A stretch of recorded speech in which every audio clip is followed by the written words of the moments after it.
So, aspirants, civil services, you are welcome. Lecture 27, जो science and technology section का है ये, इसमें फिर इम्पोर्टेंट क्वेश्चंस का डिस्कशन करेंगे। समय कम है इसलिए प्रयास मैं कर रहा हूँ कि कम समय में क्वेश्चंस के माध्यम से अधिक टॉपिक को कवर कर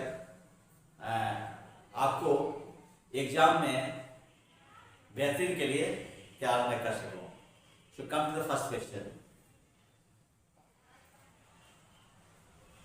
ये पहला क्वेश्चन है कि in which direction one can see rainbow, किस दिशा में आप रेनबो को देखेंगे? राइट, 12 बजे। पहला ईस्ट, दूसरा वेस्ट, तीसरा नॉर्थ, चौथा south and fifth non more than 1। इसका आंसर होगा 5। It can not be seen, ना तो ईस्ट में दिखेगा, ना तो वेस्ट में दिखेगा, ना तो पूर्व में दिखेगा, ना पश्चिम, ना उत्तर, ना दक्षिण। 12 बजे किसी भी दिशा में ये आपका रेनबो नहीं दिखेगा। अब ऐसा क्यों होगा ये भी आपको जानना जरूरी है। तो रेनबो है क्या? First thing, rainbow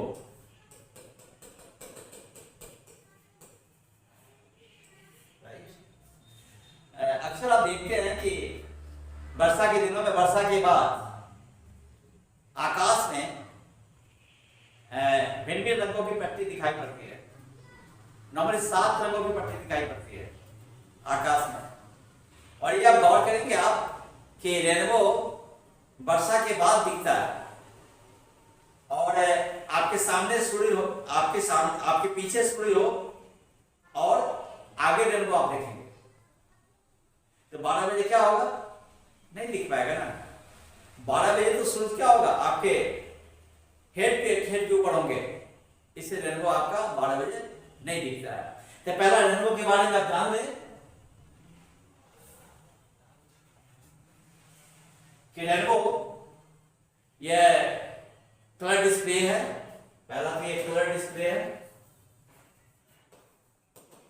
colour display, भिन्न रंगों की पट्टी दिखाई पड़ती है। ये एक इसको हम कहते हैं स्पेक्ट्रम, वर्णपट, जिसमें 7 रंग होते हैं दीप के ओर। राइट, इसको दिखाई पड़ने के लिए क्या होना चाहिए आपका? सूर्य आपके सामने, सूर्य आपके पीछे हो, मतलब सन, यू, एंड सामने जो होगा फ्रंट, आगे आकाश का पार्ट जहां दिखेगा। ये जाने आप कि ये जो रेनबो होता है वो कंप्लीट सर्कुलर होता है। ये क्या होता है? सर्कुलर। यदि आप फ्लाइट से सफर कर रहे हो और संयोग से ये रेनबो फॉर्मेशन हो जाए तो पूरा सर्किल दिखेगा।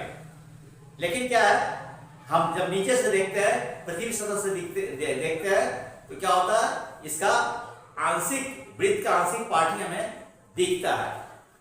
रेनबो कारण क्या है? रीजन्स ऑफ रेनबो, इंद्रधनुष बनने के कारण क्या है? राइट, तो आप याद रखेंगे इंद्रधनुष बनने के कारण जो है हमारा रिफ्लेक्शन ऑफ लाइट है, दूसरा रिफ्लेक्शन ऑफ लाइट है, दूसरा हमारा रिफ्रैक्शन है, और तीसरा हमारा डिस्पर्शन है।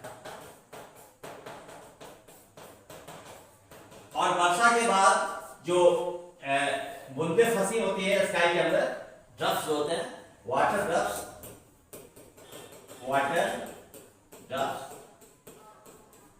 ये प्रिज्म की तरह काम करते हैं, एक्ट एज अ प्रिज्म, याद रखेंगे।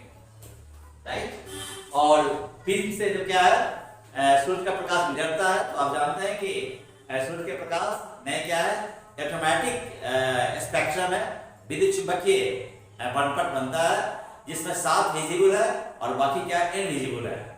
वेवगाइड रेड के बाद इंफ्रारेड हो जाता है जिसका वेवलेंथ ज्यादा होता है, और वायलेट के अगर से कम अगर वेवलेंथ होता है तो क्या होता है, अल्ट्रा वायलेट हो जाता है।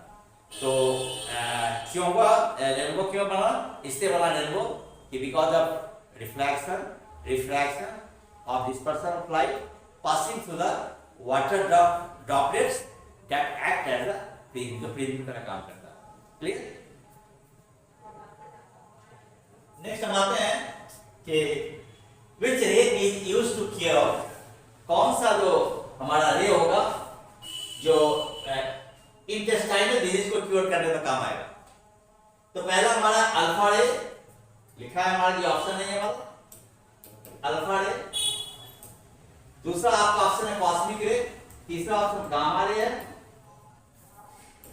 चौथा ऑप्शन आपका एक्स रे है। तो आपका पहले आंसर डाल रहे हैं, आंसर जो होगा आपका एक्स रे होगा। आंसर क्या होगा, एक्स रे। अब क्या है कि एक्स रे का मतलब होता है, x means unknown,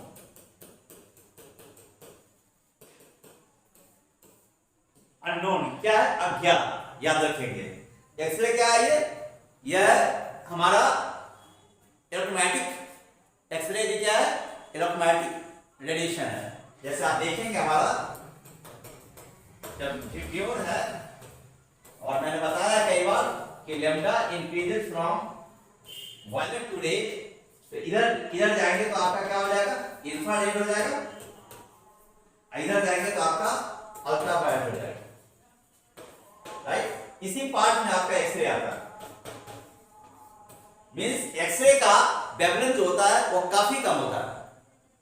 wavelength of x ray जो होता है वो काफी कम होता है, 0.1 एंगस्ट्रॉम यूनिट के रेंज में होता है एक्सरे का वेवलेंथ। ओके, और क्या है, ये अनचार्ज है, न्यूट्रल होता है, it's not a charge particle, ये न्यूट्रल है।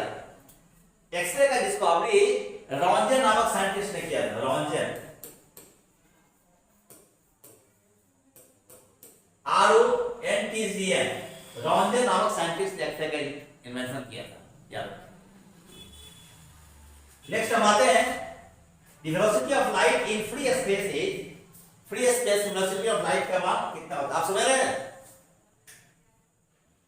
तो ये हमारा, ये एक्चुअली ये इस रूप में आप पढ़े इसको, 3 × 10⁸ मीटर पर सेकेंड, इसको आप पढ़ें 3 × 10 पावर, ऊपर वाले आपका 10 है, आई मीन कि 3 × 10 पावर 10 मीटर पर सेकेंड, हमारा सेकेंड है 3 × 10⁸ मीटर पर सेकेंड, और थर्ड हमारा 3 × 10⁸ किलोमीटर पर सेकेंड, एंड फोर्थ हमारा less than the speed of light in vacuum, vacuum में निर्वात में प्रकाश का वेग उससे कम होगा। पांचवा नॉन मोर देन 1, ये आपका 5 ऑप्शन है। एक्चुअली क्या है, हमारा आंसर जो होगा वह है 3 × 10⁸ मीटर पर सेकेंड। मींस फ्री स्पेस में प्रकाश का वेग कितना हुआ, 3 × 10⁸ मीटर पर सेकेंड, याद रखिएगा। एक बात और भी आप याद रखेंगे कि फ्री स्पेस और वैक्यूम और एयर तीनों को एक ही संदर्भ में हम लेते हैं, और इसे तीनों में प्रकाश का वेग एक ही होगा, कितना होगा, 3 × 10⁸ मीटर पर सेकेंड। वैसे याद रखेंगे कि the velocity of light depends upon the nature of the medium, प्रकाश की प्रकृति पर स्पीड ऑफ लाइट निर्भर करेगा। और याद रखेंगे हमेशा कि निर्वात में जो प्रकाश का वेग है 3 × 10⁸ मीटर पर सेकेंड, इससे ज्यादा किसी भी माध्यम में या किसी भी चीज का वेलोसिटी नहीं हो सकता है। आइंस्टीन ने कहा था कि nothing can move with the velocity more than that of light in vacuum.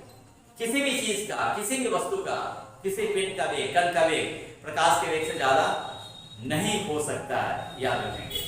तो लेकिन हमने बताया आपको कि मीडियम के नेचर पर निर्भर करेगा, लेकिन स्पीड ऑफ लाइट वैक्यूम से ज्यादा नहीं हो सकता, 3 × 10⁸ मीटर पर सेकंड के वेग से ज्यादा नहीं हो सकता है। आप समझ रहे हैं दिक्कत है।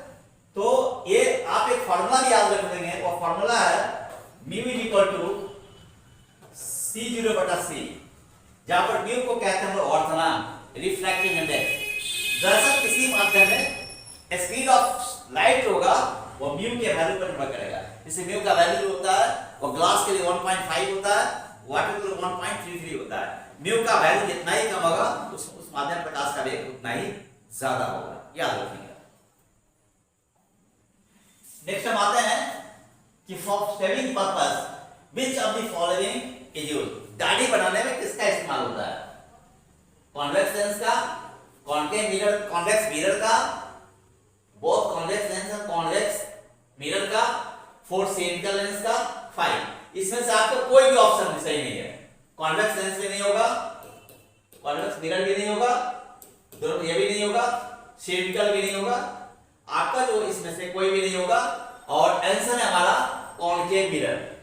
Our answer is concave mirror. दरअसल ये आप समझ रहे बात को कि यदि कॉन्केव मिरर के सामने यदि उसके पोल ध्रुव और उसके फोकस के बीच किसी वस्तु को रखते हैं, if you place any object between the pole of the concave mirror and the focus of the concave mirror, तो क्या होगा? उस स्थिति में उस वस्तु का प्रतिबिंब जो होगा वह दर्पण के पीछे सीधा, काल्पनिक और बड़ा बनेगा। इसी सिद्धांत का इस्तेमाल होता है। फिर से मैं रिपीट कर रहा हूं कि दाढ़ी बनाने में कॉन्केव मिरर का इस्तेमाल होता है। प्रिंसिपल यह है कि if an object is placed between the pole and the focus of a concave mirror, then its image will be erect, virtual, magnified and behind the mirror. Next हम आते हैं table short is a product of weak acid and weak base, strong acid and strong base। ये आपका सही answer है। Your answer is strong acid and strong base। In fact, table salt जो हमारा है, टेबल सॉल्ट यानी जो NaCl, right, अगर ये दोनों कंबाइन करता है, HCl स्ट्रॉन्ग एसिड है और NaOH क्या है? आपका स्ट्रॉन्ग बेस है। ये दोनों का रिएक्शन होगा, then you will get NaCl, ये हमारा कंबाइन कर जाएगा NaCl के साथ में, and you will get water molecule. This is table salt. याद रखेंगे द आंसर हमारा यही हुआ कि table salt is a product of strong acid HCl and strong base NaOH। That's all for the day.